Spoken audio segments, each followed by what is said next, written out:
Penggunaan kata yang tepat bergambar melibatkan tangan. Siri pertama. Info bahasa. Penggunaan kata yang tepat, perkataan yang hampir sama maknanya. Terdapat beberapa perkataan yang maknanya hampir-hampir sama dan kesesuaiannya hanya ditentukan struktur ayat. Murid-murid haruslah bijak dan tahu perkataan tersebut sesuai digunakan atau tidak. Perkataan-perkataan tersebut boleh terdiri daripada kata dasar, perkataan berimbuhan, perkataan berganda dan kata majmuk. Menetak maksud memotong atau mengerat sesuatu dengan benda tajam yang dihayun kuat-kuat. Contoh ayat, Encik Sami menetak dengan kuat hingga dapat memutuskan batang pokok itu. Menakik bermaksud perbuatan membuat takuk atau torehan yang kecil biasanya pada pokok. Contoh ayat, Adam menakik beberapa pohon pokok getah itu. Memotong maksud perbuatan menjadikan sesuatu lebih kecil, berkeping-keping terbahagi kepada beberapa bahagian. Contoh ayat, Aisyah telah memotong kek itu kepada beberapa bahagian. Menebang bermaksud perbuatan memotong habis pokok kayu besar atau agak besar. Contoh ayat, Pak Supian bersama rakan-rakannya berjaya menebang pokok-pokok meranti yang tinggi itu.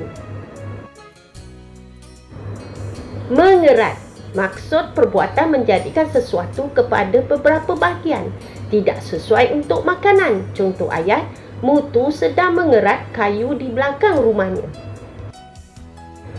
Memangkas maksud memendekkan sesuatu dengan cara memotong seperti hujung rumput atau pokok. Contoh ayat, pekerja Majlis Perbandaran Keluang memangkas pokok tinggi di tepi jalan raya. Menebas maksud memotong atau merambah pokok kecil. Contoh ayat, penduduk itu bergotong royong menebas beluka di belakang balai raya. Menghiris maksud perbuatan memotong sesuatu nipis-nipis seperti timun, bawang, buah-buahan dan sebagainya. Contoh ayat, Kakak Melan sedang menghiris bawang kecil nipis-nipis dengan berhati-hati. Mencantas maksud perbuatan memotong dengan sekali hayun sahaja. Contoh ayat, pekerja pembersihan itu mencantas ranting-ranting kayu dan pokok-pokok kecil di kiri kanan jalan raya tersebut. Menutuh maksud memotong dahan atau cabang kayu, memangkas, mencantas. Contoh ayat, bapa sedang menutuh dahan-dahan nangka di belakang rumah itu. Mengelar bermaksud perbuatan menghiris atau menggaris sesuatu yang tidak begitu dalam dan tidak putus. Contoh ayat, Mak mengelar ikan-ikan kerisi sebelum digoreng. Jom kita jawab kuis.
Tahniah dan terima kasih. Jumpa lagi.